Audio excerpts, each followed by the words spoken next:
5 नवंबर को इंग्लैंड में एक फेस्टिवल मनाया जाता है, गाय फाउकस डे, जिसे बोनफायर नाइट भी कहते हैं। यह फेस्टिवल हमारे यहाँ मनाए जाने वाले दशहरे की तरह है। फर्क सिर्फ इतना है, हमारे यहाँ रावण का पुतला जलाते हैं और इंग्लैंड में गाय फाउकस का। आखिर क्या किया था गाय फाउकस ने ऐसा जो आज 400 से भी ज्यादा साल हो गए हैं, लेकिन आज भी उसका पुतला जलाया जाता है। तो स्वागत है कोकोन फैक्ट की एक नई वीडियो में। यह सब शुरू होता है 1570 में, जब क्वीन एलिजाबेथ ने इंग्लिश प्रोटेस्टेंट चर्च नामक ईसाई शाखा की नींव रखी और खुद को उसका अध्यक्ष बना लिया, जिससे वह ब्रिटेन की राजनीतिक नेता और धार्मिक नेता दोनों बन गई। जिससे रोमन कैथोलिक शाखा का पोप नाराज हो गया और यह आदेश दिया कि ब्रिटेन के नागरिकों को एलिजाबेथ की वफादारी करने की आवश्यकता नहीं है। जिससे ब्रिटेन के कैथोलिक समुदाय ने एलिजाबेथ के खिलाफ विद्रोह और हमले स्टार्ट कर दिए। अब कैथोलिक और प्रोटेस्टेंट दोनों का धर्म तो एक है, ईसाई धर्म, लेकिन कैथोलिक समुदाय से चर्च का प्रभाव कम करने की कोशिश की जा रही थी। पर कैथोलिक समुदाय के लोग कट्टर थे, उनके धर्म में बड़ी दिलचस्पी थी। वह पोप के आगे राजा और रानी को भी कुछ नहीं समझते। उनकी सारी आस्था पोप के प्रति थी, जिस कारण कैथोलिक चर्च पर पाबंदियां बढ़ने लगी। उन्हें कसम खाने पर मजबूर किया जाता, जो ऐसा करने से मना करता उन्हें मारा पीटा जाता, कई बार तो मौत की सजा भी दे दी जाती। फिर भी कैथोलिक लोग नहीं माने, वह खुलकर नहीं बताते थे, लेकिन चोरी चोरी अपना धर्म मानते थे। क्वीन एलिजाबेथ की मौत के बाद उनके कजन के बेटे जेम्स चार्ल्स स्टुअर्ट को राजा चुना गया, क्योंकि क्वीन एलिजाबेथ का कोई भी बच्चा नहीं था।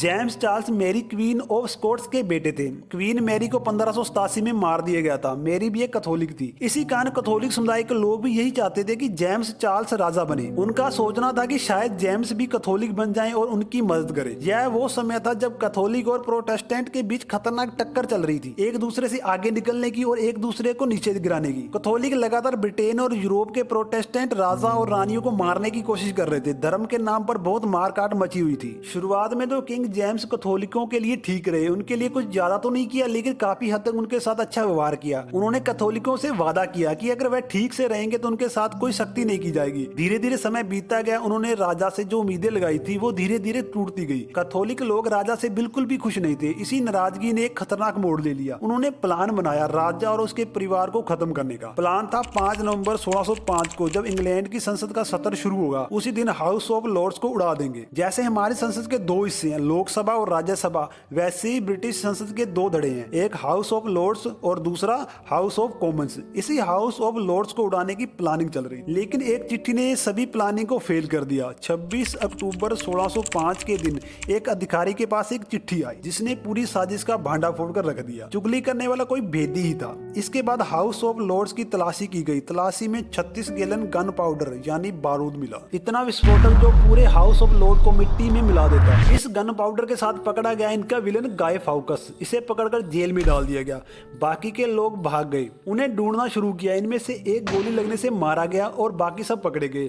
इस साजिश में कुल 8 लोग पकड़े गए थे। सबके खिलाफ मामला चला और सबको दोषी पाया गया।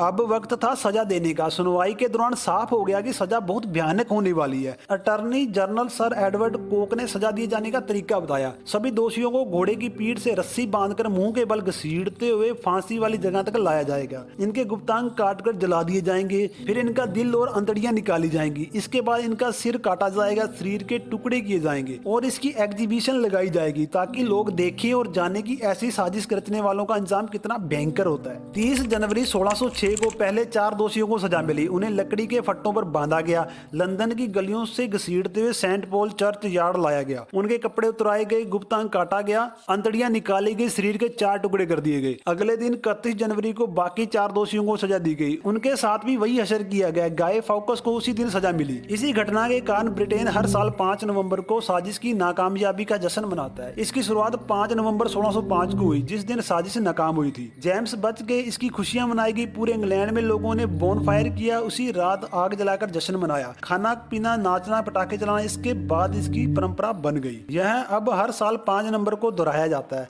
गाय फाउकस कभी भी इस साजिश का अहम किरदार नहीं रहा। इसके बावजूद लोगों की यादों में वो पूरी तरह इस घटना का सबसे बड़ा विलेन है।